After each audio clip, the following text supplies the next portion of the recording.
Благодарам. Само што го промовираше министерката за финансија Ангеловска, падни и стани правеше сајтот kupuvamdomašno.gov.mk, на кој ги повика граѓаните да проверат дали се меѓу 325.000 лица кои ќе добијат платежна картичка за купување на домашни производи. Покрај што паѓаше сајтот, се пролонгира и рокот, па сега нема да ги добијат картичките до 3 јули, туку до 18 јули, а парите ќе може да ги трошат до 15 август.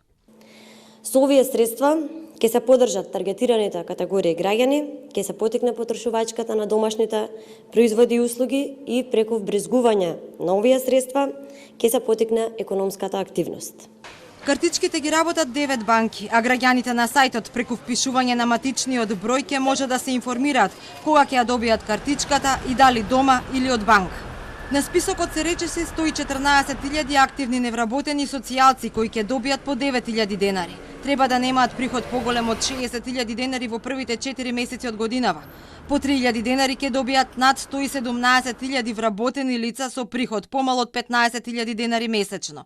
Нив им следува и ваучер за туризам од 6.000 денари. Исто по 3.000 денари ќе добијат и околу 87.000 средношколци и студенти, а картичка со 40% од последната нето плата ќе добијат и речиси 4.400 здравствени работници вклучени во борбата со COVID-19. Продавниците ќе мора да имаат посебни оддели со македонски производи, а од картичките нема да може да се вади готовина. Компаниите пак иако бараа повеќе месеци, сепак ќе може само дополнително и за јуни да користат државна помош од 14.500 денари за исплата на плата.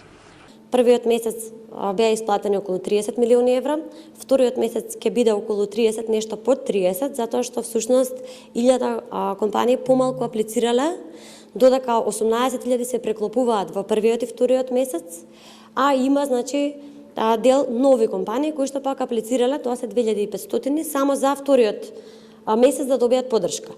Ова укажува дека дел кои што не аплицираат за вториот месец, работеле со поголеми падови во првиот, но во вториот веќе имаат опоравување.